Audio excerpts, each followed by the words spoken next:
नमस्कार किसान भाइयों। आज हम लोग जानेंगे पौधा मुरझा करके मर जाता है, मतलब कि पौधा मुरझा रोग। जैसे कि हम लोग आज मैं आपको विशेष तौर पर आपको बताने के लिए जा रहा हूँ, बैगन बैगन में पौधा मुरझा रोग लगता है, उसके बारे में आज हम लोग जानेंगे कि उसमें कौन सा हम लोग दवाई डालेंगे, कैसा हम लोग ट्रीटमेंट उसका करेंगे कि हम लोग का जो है पौधा मुरझा रोग से हम लोग का जो पौधा है उसको मुक्ति मिल सके।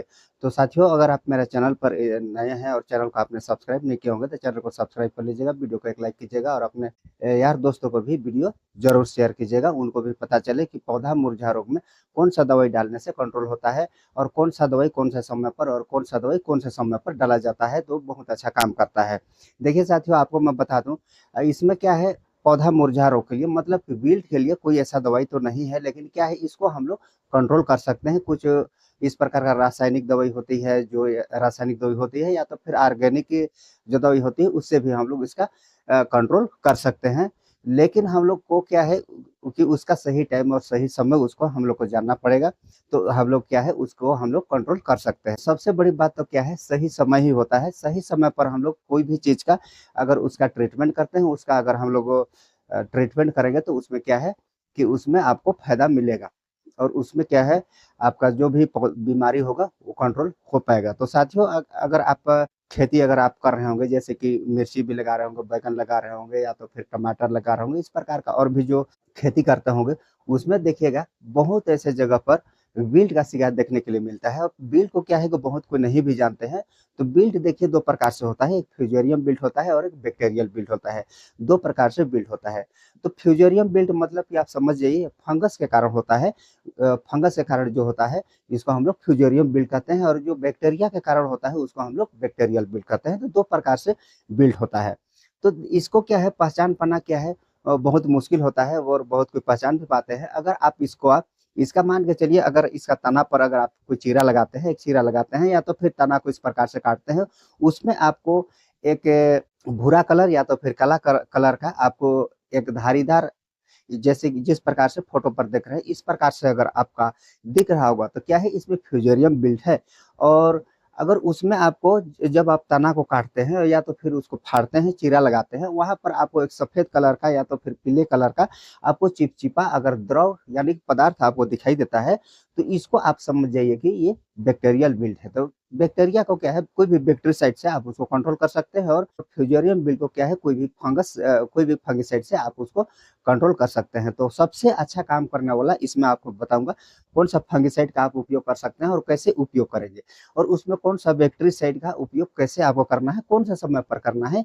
इसको हम लोग वीडियो पर ए टू जेड आपको बताने का प्रयास करूंगा और वीडियो पर आपको बताऊंगा कि अगर हम लोग का फसल पर, जैसे कि बैगन हो गया या तो फिर टमाटर हो गया, विशेषकर हम लोग क्या है कि आज बैगन के बारे में बात कर रहे हैं, तो बैगन के बारे में ही आपको मैं बताने के लिए जा रहा हूँ। अगर बैगन आप लगाए हैं और वहां पर आप देख रहे हैं कि एक पौधा के क्या है, एक पौधा मुरझा रहा है, उसके बाद में फिर दूसरा पौधा भी मुरझा रहा है, और उसके बाद में कोई तीसरा पौधा भी मुरझा रहा है, उसके बाद में कोई चौथा पौधा भी मुरझा रहा है। इस प्रकार से क्या है, पूरा खेत पर आपका धीरे धीरे फैलते जाता है। तो उसमें क्या होता है, आपका में वही बैक्टीरियल बिल्ट होगा या तो फिर फ्यूजेरियम बिल्ट होगा। तो इसका हम लोग किस प्रकार से, इसका हम लोग क्या है, इससे बचाव हम लोग कर सकते हैं। सबसे फर्स्ट मैं आपको बता रहा हूँ, अगर इससे अगर आप बचाव चाहते हैं, इससे अगर आप बचना चाहते हैं, तो इसमें क्या है, जब आप रोपाई करते हैं, रोपाई करने से कम 10-15 दिन पहले उसमें क्या है, आप उसमें अगर आप पौधा का रोपाई करते हैं उस टाइम पर आप गोबर की खाद जरूर डालते होंगे, या तो फिर उसमें और रासायनिक खाद भी डालते होंगे। वहां पर आपको एक आता है नीम की खली, जो आता है नीम की खली को आपको क्या है, प्रति एकड़ 15 से 20 किलोग्राम प्रति एकड़ आप इसका उसी में मिला करके, गोबर की खाद में मिला करके आपको क्या है, उसका आपको छिड़काव करना चाहिए जब आप रोपाई करते हैं। रोपाई से आपको 15 से 20 दिन पहले, यानी कि आप जब रोपाई करते हैं रोपाई से पहले आप 15-20 दिन, ऐसे दिन तो आपको क्या है कि आप नहीं कर पाएंगे, चाहे कोई भी नहीं कर पाएगा, मैं भी नहीं कर पाऊंगा। तो क्या है कि रोपाई से पहले इस प्रकार से आपको क्या है, उसमें मिला करके आपको उसमें देना है। उसके बाद में क्या है, आपको उसमें रोपाई करना है। रोपाई रोपाई करने के टाइम पर आपको एक आता है कार्बेंडाजिम प्लस मैनकोजेब, इसका आपको घोल बना करके, घोल आप एक टब ले लीजिएगा, उसमें एक घोल बनाइएगा। प्रति एकड़ आपको क्या है, 500 ग्राम भी लेते हैं उसको तो भी आपको बेस्ट रहेगा। तो 500 ग्राम को आप एक टब में घोल बना करके, उसमें क्या है, जो भी पौधा का आप रोपाई करते हैं, रोपाई करने से आपको 25 से 30 मिनट तक उसमें आपको क्या है, आपका पौधा को, आपका नर्सरी को उसमें भिगो करके रखना है कम से कम 25 से 30 मिनट तक। फिर उसके बाद आप उसमें रोपाई कीजिए।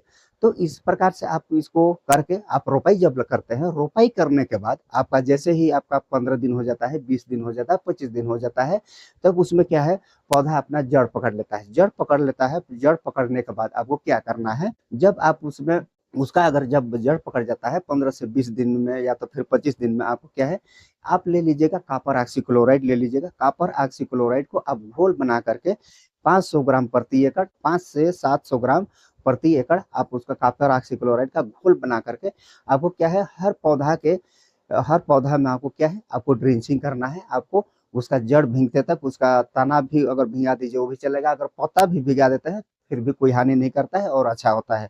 तो आपको पूरा को भिगा करके आपको क्या है, ड्रिंचिंग करना है। ड्रिंचिंग करने के बाद आपको क्या है कि कुछ दिन हो जाता है, कम से कम 35 दिन 40 दिन हो जाता है। उसके बाद में फिर आप एक बार उसका कॉपर ऑक्सीक्लोराइड प्लस उसमें क्या है, कुछ बैक्टीरियासाइड जैसे कि स्टेप्टोसाइक्लिन हो गया, प्लांटोमाइसिन हो गया, इस प्रकार कोई भी आपको एक बैक्टीरियासाइड ले करके आपको क्या है, फिर उसमें घोल बना करके उसी हिसाब से 500 ग्राम प्रति एकड़ या तो फिर 700 ग्राम प्रति एकड़ आप उसको ले करके कॉपर ऑक्सीक्लोराइड को, या तो फिर आप इसको भी ले सकते हैं थायोफेनेट मेथिल जो रोको कंपनी का आता है, इसका भी अगर आप करना चाहते हैं इसका भी कर सकते हैं। इसमें भी आपको बहुत अच्छा रिजल्ट आपको देखने के लिए मिलता है। तो इस प्रकार से क्या है, आप इसको घोल बना करके फिर वही 35 से 40 दिन में फिर एक बार आप इसका ड्रेंचिंग कर दीजिए। तो इससे क्या होता है साथियों, इसमें क्या होता है, आपका पौधा मुरझा रोग जो आता है वो आपका में बहुत कम लगता है, और इसमें क्या है, पौधा मुरझा रोग आपको देखने के लिए बहुत कम मिलता है। तो इस प्रकार से आप क्या है,